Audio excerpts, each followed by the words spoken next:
What's up guys, and welcome back to a new video. Apologies for sounding a little rough, I'm a little bit ill right now, but the show must go on.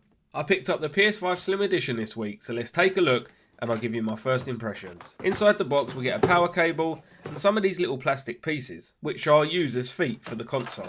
A USB-C charging cable and a HDMI 2.1 cable. A little something here for saving the planet, as the usual metal wraps have been replaced for some cardboard, which do just as good of a job, but this is my first time seeing this.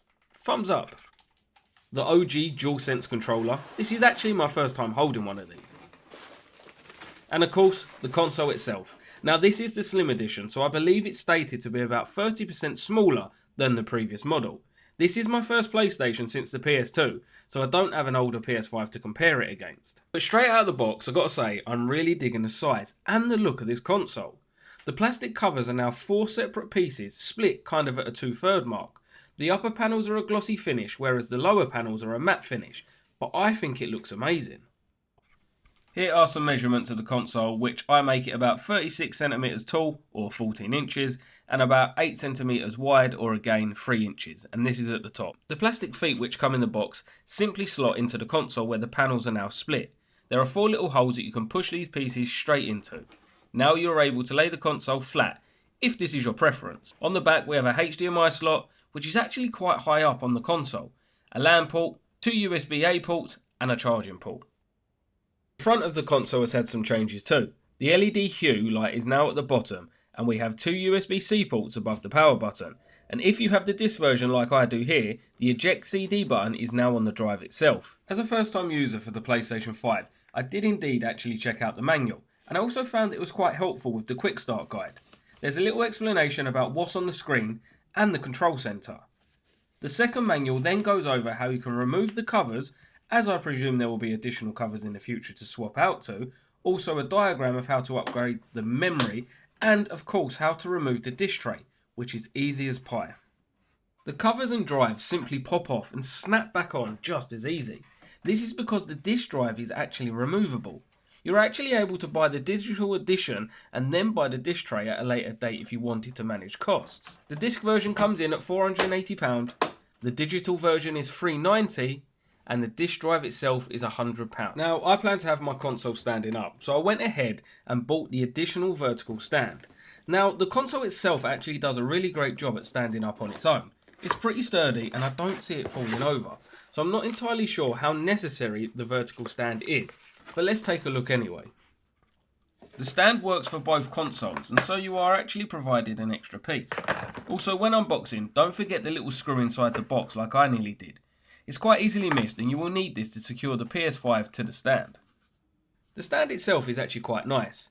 It's a real solid design with some nice details that have been added, which is actually something I've noticed with Sony and them adding little small details. Once you have your console upside down, there's little plastic pins on the stand, which will align and slot into place. You will see the stand become somewhat fixed, and then you are able to use a little screw to fix the stand into place. And then there is even a little hole to store the cap, which you have to remove to expose the hole so you won't lose it. Again, a nice little touch by Sony. I'll say it again, the stand does look good, but I don't know if it's really needed. It seems just as sturdy with it as it does without it. So this one is up to you. It's your call. I decided to put the PlayStation next to the Xbox Series X to give some size comparisons, as this is the only other console I have in which you can really compare. It's still slightly taller than the Xbox, but it is slimmer, so if you're going to have it vertical like myself, this is good. I mean, again, I don't have the old PS5 to compare it to, but I wouldn't want this console being any bigger.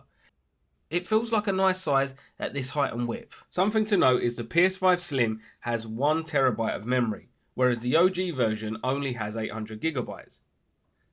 But these are the only performance differences as far as I am aware. I was pretty excited to get this switched on and experience the DualSense controller firsthand. There are some really awesome features I wasn't aware of at all, like sound coming out of the controller.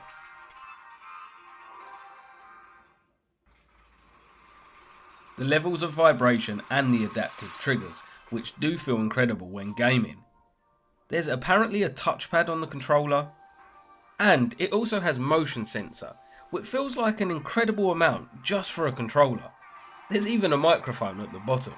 What's up, what's up, what's up? Something I managed to do last night was actually hook up my Steam Deck to be able to remote play from the PS5, so the portal is no longer needed. I will have a demo video coming up next about this.